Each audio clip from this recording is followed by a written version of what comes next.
Oh boy, we go everywhere and we do everything for you folks.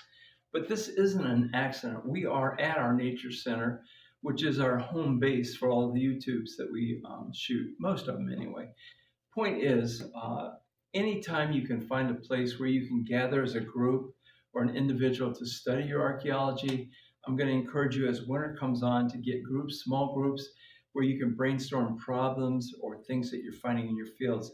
My archaeology group that I work with in Ohio is called the Johnny Appleseed chapter of the Archaeological Society of Ohio. And this guy was a real person, and this is a real cross section of an apple tree. It goes back to the time when he was skating around Ohio. So we're going to get back to archaeology.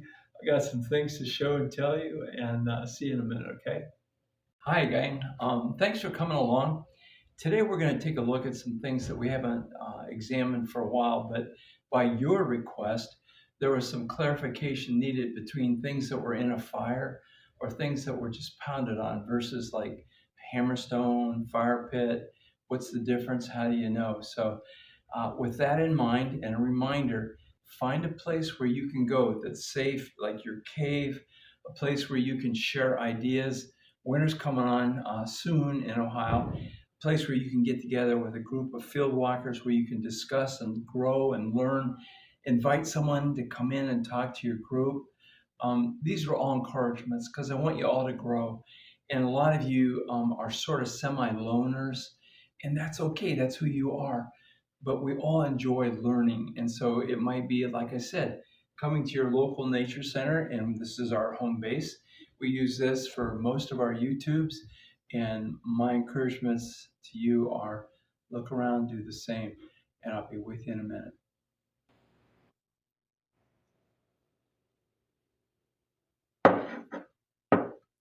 Chisel. Go to your dad's garage or your grandpa's, and they have a whole bunch of these things lying around.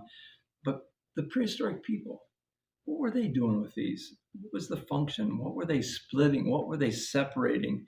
Were they breaking up, or are they creating a new tool to hold something that they wanted to put into that split wood? So when they pull this out and it closes, it holds it solid and they could work on it.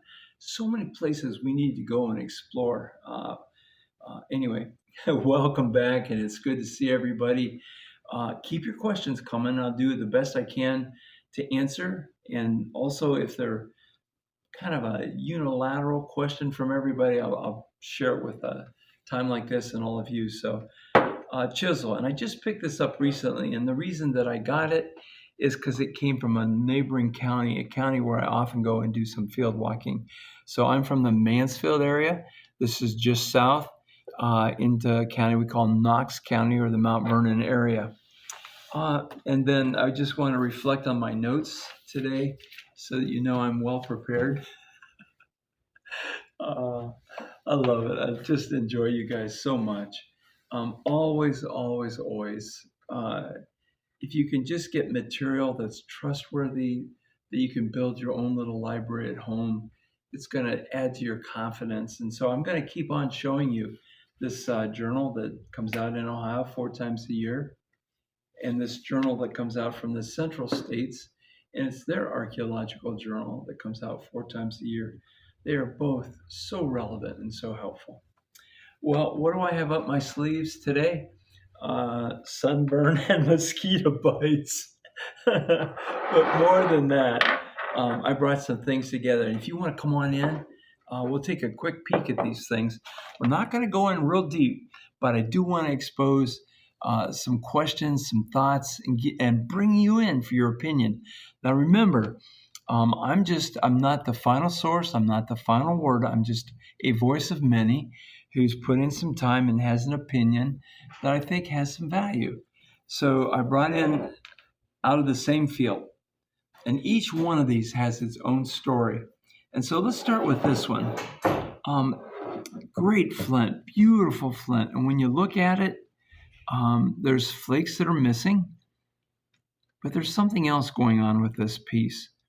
And so the question I want to put out there in front of you is, okay, I know this material. I know that this is of the highest quality black flint that's coming out of Coshocton County, Ohio.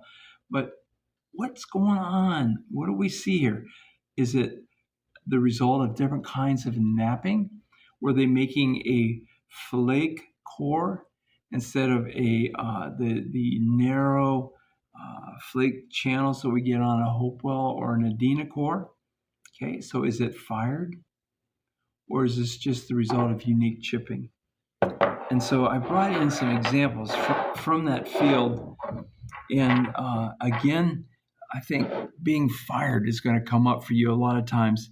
And here's a piece that has been in a fire. It's made out of that same really nice, well-made, well-designed by nature flint, the black Coshocton flint. And if we look at this guy, you'll see that there's areas that are just completely missing. And you see there's little places that look like the holes in Swiss cheese, little pop marks. You know, this is one of the areas that we use to distinguish something that's been in a fire. Oftentimes are these little pop marks. But I'm going to turn them this way. I want you to see this edge right here, because this edge is different than the rest of this. Okay, so this edge compared to this.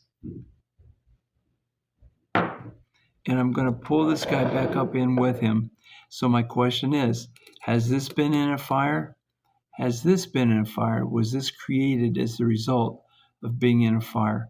It's really important. It's going to really help you, because if you're finding a plurality of material that's been fired, then you have fire pits and you may have a village site. So those are some things that I want to put out in front of you. Now, in the field, there are a couple other things of interest that you may run into. This one is not going to be hard for most of you to ID. First of all, it's a plump. It's got some weight to it, kind of roundish. And as we come in and look at him real carefully on his edges, you're going to see that there's a lot, the edge is gone. And this is just consistent pounding. I'm going to flip him over here. Same thing going on along this edge. This is a great little hammerstone made out of high quality flint. Okay. Sometimes these guys, if they were going to be used as a core, they would go into a fire to create a certain type of physics within the material to help the napper get desired flakes or blades. But this just happens to be a straight core with an interesting flake scar. And this is a word that you want to put in your brain. Flake scar right here. This type of scarring is usually present to some degree on various types of cores, especially Adena and Hopewell here in Ohio. So Hammerstone. But if I bring this guy up beside you, this guy looks like this guy, except that when I turn him sideways, I begin to see this pounding along the edge. Okay, I'm going to flip him and come all the way over to here. Not so on this side. So I'm going to go all the way around, let you look at all the lateral edges, coming back to right here. And I'm going to put this guy down beside you, and you have two edges to look at. This is the beginning of what we would call an ovate hammerstone, okay, with some big flakes removed. They may have had one thing in mind and had to go another direction. A completed, well-used hammer. This is becoming a hammer. It's been pounded and used a little bit. All these are very similar, okay? So we have some hammers. We have a piece that's been in a fire that's just been cooked and destroyed. This one we haven't decided yet. Has it been in a fire, or do we just have flakes removed from this guy? I want to toss in another hammer, but I'm going to start this way, because this is a piece that has been in a fire and exploded. So you have a plane here, a plane here, a plane here, and it's lost the shape or the trajectory of the actual rock itself. And when it was laying in the field, and I am happy to say that one of my videographers was with me when I picked it up, I noticed the fire-cracked rock, but I pick them up. And when I turned him over, I want you to see this. And this is what we're going to be looking at today.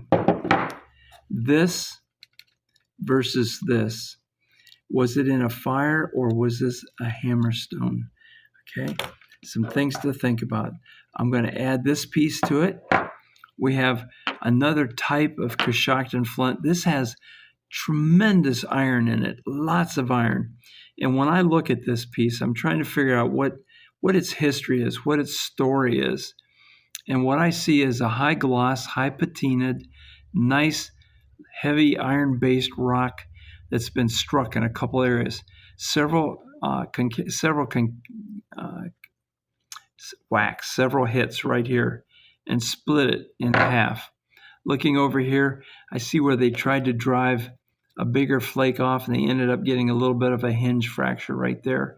Looking at this, I see that the initial hit was right here, and what they were trying to do, they're trying to drive this eris off. They're trying to flatten this whole area out, but it stopped right here, and they ended up with kind of what we call an overshot piece that would be laying right here. But they weren't able to do this, and so now they've got to make a decision. How am I going to use this? And I think what we're looking at right now, if you follow the edge and you look at this platform right here coming off the edge, I think we have a beautiful heavy-duty handheld scraper where they could take it and really work a hide, a tough hide, a big hide, like maybe a deer or an elk or a moose or something like that. So one thing starts this way, ends up in another. But today, right here's our dilemma. Has it been fired or has it been used as a hammer? So here's the concept I want you to keep in mind as we approach this conundrum. When it's a hammerstone, the concussion is going this way. This is being hammered, it's hitting something. So there's an impact on this thing. And the impact creates this kind of a lunar surface. And if it's in a fire, it's the opposite. It's in a fire, and the explosion or the hits are coming from the stone and going out. This is going in. These are going out. And so we look for evidence that might support this and help us to get this locked into our brain. Hammer versus fire damage. Fire damage or just chippage. And this is tough. This is not beginner archaeology. This is archaeology that you get after you've been walking for years, going to meetings, listening to people, talking with your friends, and discussing issues. And what we have here are multiple strikes all over it, multiple strikes. And because of the type of shelf flint that it is, they're not able to get these nice, long, beautiful blades that they want. And when we look at both sides, we see evidence of multiple hits, bang, bang, bang, bang, bang, bang, bang, bang. And so this is just the result of their knapping processes. But look how confusing this is when we're trying to decide if this has been in a fire or if this is just knapping. This is a typical outer surface of a rock. This happens to be flint that's been used as a hammerstone. And for me, I always have this image tucked away in my head of a bunch of potatoes that have been in my fruit cellar all winter long. And if you look at those dudes in the spring, they usually have light, big, long white sprouts all over the place. But they also have these shrivelies all over them.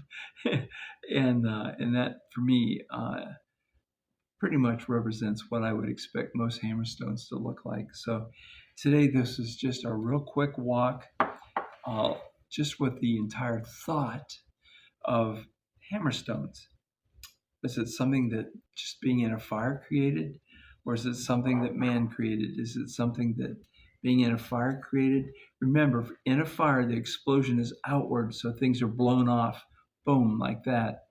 With a hammer, it's controlled, it's in the hand, and they're creating all these little deposits, these little concavities that you see everywhere like that. Two different surfaces. This was heated, exploded outward. This was held in the hand, and it was pounding on other material, other flint or other stone. Now, this is a lot of new concept for some of you, but I think repetition is helpful. I think looking at different material is helpful, and even different teachers, people that you respect and trust, listening to their opinions.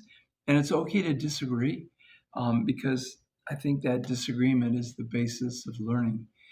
If we all thought alike, we would never get down the road. But it's good to bring that in. So today, we just took a really quick look at two pieces that I want you to keep thinking about. Maybe we could develop that and take it a little bit further. So thanks for joining to me today. We'll see you again soon.